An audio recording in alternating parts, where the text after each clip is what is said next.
Cuando alguien tiene mucha habilidad para hacer buenos negocios, se dice que tiene el toque de Midas. Por ejemplo, Carlos Slim. Y cuando alguien tiene la habilidad de Octavio Romero para todo lo que tiene que ver con Pemex, convertirlo en un problema, no sé si llamarle el toque de Antimidas o el toque de las manos de estómago. Querido Gonzalo Monroy, ¿cómo estás? Qué gusto en saludarte. Mi querido David, muy buenas noches.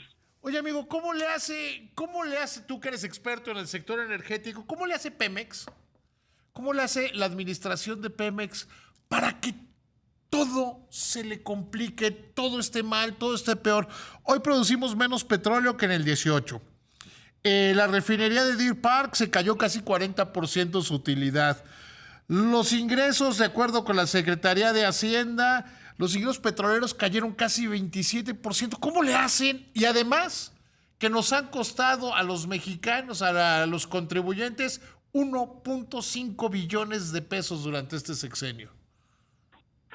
Ay, David, pues es muy complicado, pero ahí te va. La primera es que sí hay algunos problemas estructurales de Pemex, como por ejemplo la declinación que ha venido cayendo.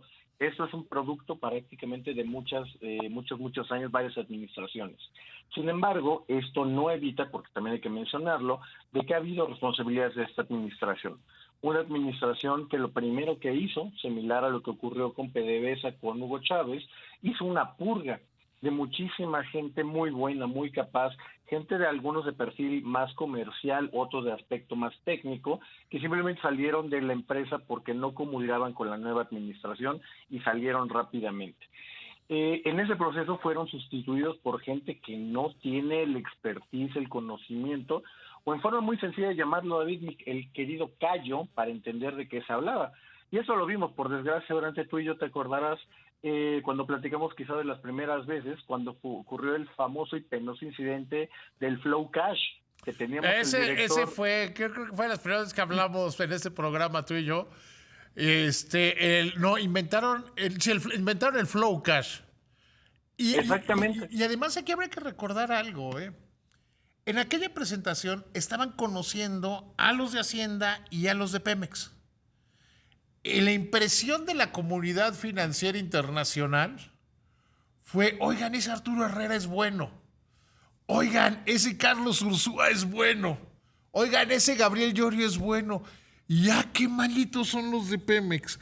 A partir de ahí, y además se ha corroborado con las calificadoras, con el comportamiento de los papeles, los mercados entendieron que una cosa era Pemex y otra cosa era el gobierno, ¿no?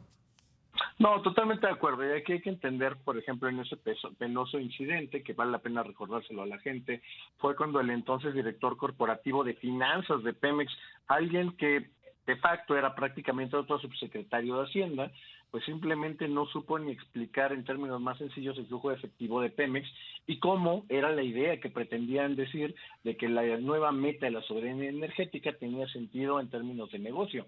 Fue un tremendo y rotundo fiasco. Obviamente después vemos de que estas decisiones de colocar a gente que no estaba preparada para un cargo de esas responsabilidades, pues terminamos viendo de cosas como primero el desabasto que ocurrió en los primeros días de 2019, después vimos esta gran apuesta por hacer una refinería en uno de los peores lugares posibles, que era la parte de Dos Bocas, Tabasco, con toda la ingeniería, los planes hechos para Tula Hidalgo, imagínate. Y por último, pues ya vemos todo. A ver, drama. Habría que decir una cosa. Hay algunos temas en los que no se puede culpar directamente al presidente. Por ejemplo, el de Texcoco, la decisión equivocada de cancelar el aeropuerto de Texcoco, esa sí fue responsabilidad total del presidente. El poner la refinería en Dos Bocas, Tabasco, y el hacerlo como se hizo, fue responsabilidad de Rocío Nale, que embaucó al presidente. Es correcto, y ahí vale la pena también decirlo, porque ese engaño clave, porque hay que decirlo, ese engaño clave, fue que al presidente le dicen de que se podía hacer una cosa que es todo mundo que ha trabajado en energética sabía que no era posible. Era imposible sacar una refinería, la más grande del país, en tan solo 3 años por una fracción del costo. Esto simplemente no iba a ocurrir. A ver, contrataron a 3 de las más grandes empresas mundiales para que vinieran a ver en cuánto lo iban a hacer. Y los 3 dijeron que no se podía, ni en ese precio ni en ese tiempo. De hecho, en realidad fueron cinco de los grandes consorcios internacionales que se dedican a ese tipo de proyectos, y efectivamente los 5 dijeron, este precio a estos tiempos, con esta tecnología, no se puede. Y un punto importante, David, es que después, porque eso nada más explica una parte de todo lo que estábamos comentando, tiene que ver con esta visión también de que Pemex había que ponerlo en el centro de la discusión, en el centro de la mesa, sin importar el costo. Y ahí déjame darle algunos números a la gente. Por ejemplo, estos descuentos que le da Petróleos Mexicanos a los gasolineros privados para que mantengan la marca Pemex, y a eso agreguémosle un programa como el de Gas Bienestar, pues le está costando nada más en el año pasado, 2023, más de 10,000 millones de dólares, David. Es un tema de escándalo, es un tema que no va a ser fácilmente recuperable y que sí, es 100% atribuible a esta administración. Ahora, y decíamos, ¿cómo le están haciendo para tumbar como están tumbando la rentabilidad de Deer Park? En ese hay que decirlo muy claramente, aquí es una cosa, también un mantenimiento preventivo que ya estaba programado. No es una sorpresa que haya ocurrido lo que está pasando ahorita, no es ideal, obviamente no lo es, pero ya venía bajando justamente los últimos 2 trimestres, la última mitad del año del 2023. No es bueno, no es ideal, pero seguramente seguirá manteniéndose en los niveles correctos, de nuevo, si se hacen las inversiones correctas. A ver, pero en este caso, y a riesgo de ser insistente, se dijo que era la gran operación y que eso iba a hacer que la producción aumentara, que no está aumentando, y que los números de Pemex mejoraran. Es correcto, David, y fíjate, ahí vale la pena que, y no es repetitivo, pero sí vale la pena que nos detengamos.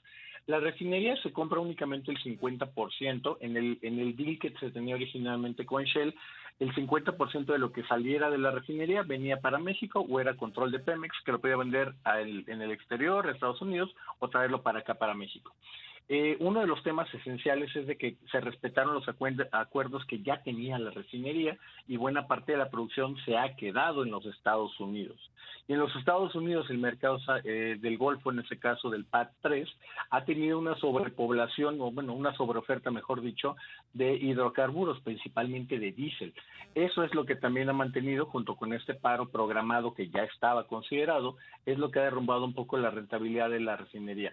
Eventualmente esto llegará a la normalidad y lo veremos en los niveles por arriba del 80-90% que hemos visto rutinariamente. Oye, y parecería que los de Shell hicieron lo mismo, poco más, poco menos que los de Iberdrola. Le vendieron al gobierno algo que pues, sí estaba bien, pero ya no iba a estar tan bien, ¿no? Un negocio que digamos que ya va de... ya en su madera, ya era un adulto, ya eran adultos mayores estas dos inversiones, ¿no?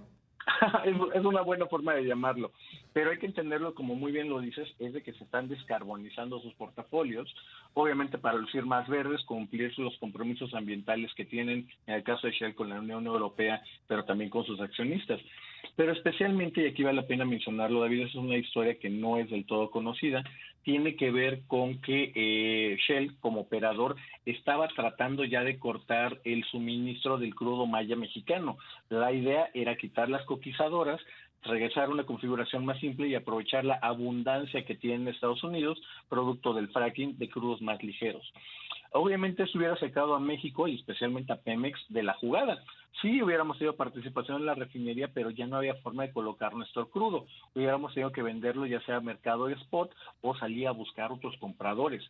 Lo que hace, y creo que es una muy buena decisión, hay que mencionarlo, es que aprovecha muy bien el momento Pemex de Octavio Romero y justamente decide comprarle a un precio, te lo tengo que decir, de remate, es justo un precio extremadamente positivo para Pemex y logra hacerse el control de la refinería total.